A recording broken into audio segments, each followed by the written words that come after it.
ladies, ladies, ladies, and then a few gentlemen, right? When the organizer said I was going to give this speech, I didn't know I was going to be so blessed in the midst of women. But apparently that is what has happened. So standing on existing protocols, I would like to talk about gender and technology. And before I start, I'd like to point out that I looked at the awardees, and as somebody who has spent a lot of time in the technology space in Nigeria, and who has interacted with a lot of very incredible women in the technology space in Nigeria, I was surprised that I didn't see anybody from the technology space as one of the awardees. I don't know if it's an oversight or whether it is that there are no women that are qualified. I doubt that.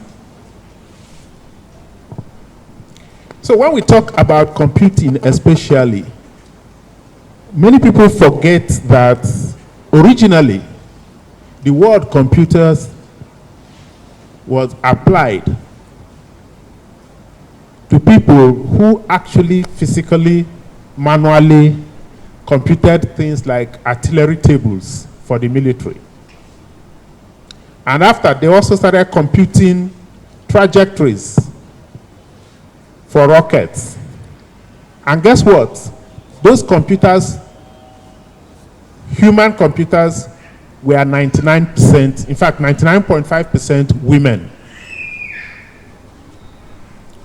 So when you hear computer, I think the gender of the computer is actually female to start with, because the people that were first referred to as computers were women.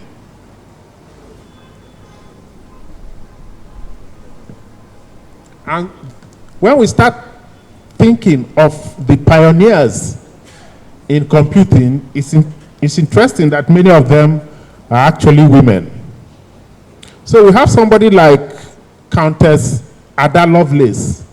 Now, Countess Ada Lovelace is reputed to have been the person to have written the first computer program in the whole history of computing. Let that sink in. The person who wrote the first computer program in the world is a woman, Countess Ada Lovelace. And if you go down history again, there was a woman called Katherine Johnson. Katherine Johnson was a mathematics graduate that worked in NASA as a computer. And she had an interesting history, because when they were going to do the trip to the moon, they first of all used the computers that were then available to compute the trajectory to the moon. But Glenn Johnson, who was the commander of that trip, didn't trust what the computer was producing. And so he called back, he sent the results to Katherine Johnson to check what the computer had calculated. He had more trust in what Katherine Johnson was giving him than what the men were producing from their own computers. So you look at this and you wonder, how come women were so important in the history of computing? And we look at today, and if you look at some of the statistics today, and you get surprised. So I tried to pull out some of this. As today, we are told worldwide, women make up 33% of the tech-related workforce in the world. 33%. Not a bad number, but then of course we know that women are up to 50% of the world population. So 33% in computing is good, but it's not really good enough. The interesting ones are, for instance, that 50% of the women in tech leave their jobs by the age of 35. And I don't know why, because all the big women in computing are also married and have children. But well over 50% leave the industry by the time they are 35. And when you are black, that's a different kettle of fish. Because when you're black, they are paid less. Black female CEOs are paid 38%. Sorry, 38% less than their white colleagues. So if you're a black man, you are paid less. If you're a black woman, you are even paid much less. However, more interesting is the fact that those organizations that have a sizable portion of women in their workforce have been seen to generate 25% more profitability. Okay. I can relate with this because as a CEO of a IT company in Nigeria, I definitely had less issues with my female employees. And I also had more productivity. So more productivity, less problems translates, of course, to more profitability. Now the question here is, which I will take very quickly, is that it's not a question of is there a gender gap. There's definitely a gender gap. But the gender gap is not a capacity or a capability gap. A previous speaker has already pointed out that one of those issues is about accessibility and affordability of the devices. But I think that applies to everybody. It doesn't apply to any gender specifically. What I know is a big issue, which is also reflected in what we are doing here today, is that there are not too many female role models that are in the industry. It's not because they are not doing well. It's because they are not sitting here among you. They are not being promoted. And many people don't know. If we look clearly and we think about the people outside Nigeria, which I'll come to people outside Nigeria, I'll come to some people inside Nigeria, who are clear role models that we need to encourage our children, especially our female children, to look up to. What you're doing here is good, it's very good because you're creating role models.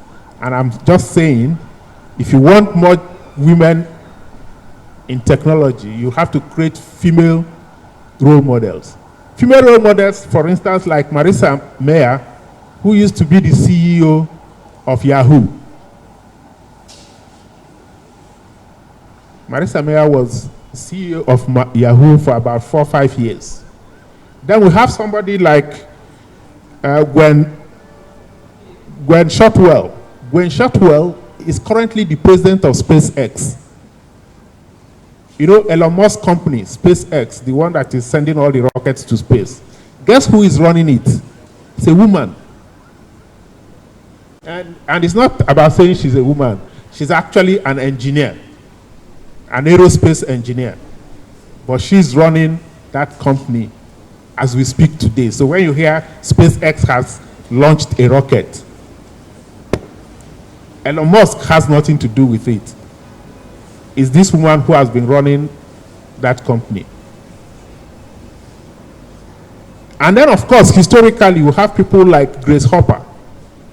For those of us who spend some time in computing, we say bug. We say debug, debug. There's a bug in the system. The person that came up with that is Rear Admiral Grace Hopper. She was a Rear Admiral in the United States Navy. She was also a professor. And she was also a developer of the programming language called COBOL. So she was a giant in the industry. Now, if you come to Nigeria and you start looking at some of the people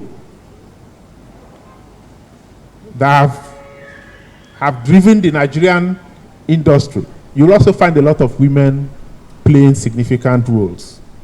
Somebody like the late engineer Mrs. Florence Seriki,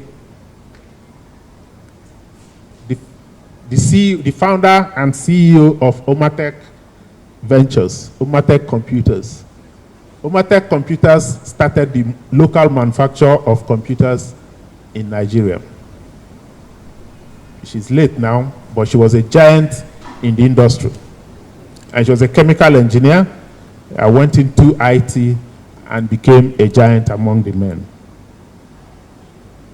Today, as I was preparing for this talk, I went on Twitter and did a general plea that I want the profiles of women in computing in Nigeria, in IT, tech in Nigeria, who I can match up with all these giants. And I did get a few. People like Adam Wodo and Damilola Odufunwa and several others. But what I've discovered is that all of them are only known in the technology community.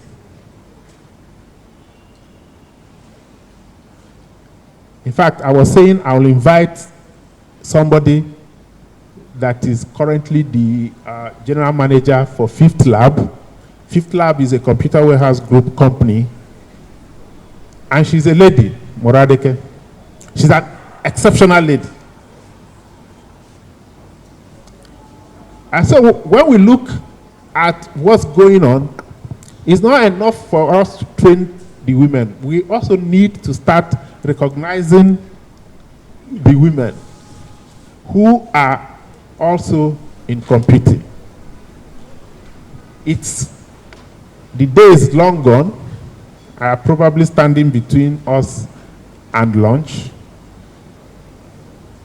So I would like to conclude by saying that in computing, the foundation of computing was laid primarily significantly by women. And women have achieved also significant levels of responsibility in the tech world. I've given you some examples, both internationally and locally. And what we need is for us to start providing more avenues where these women are recognized. You know, tech people are not self-promoters. They would like to do their work and get it done. So, Kingsley, I'll be hoping that the next time you do this Hall of Fame, you bring some people in from the tech space, because inclusive also includes inclusive of all industries. Thank you very much.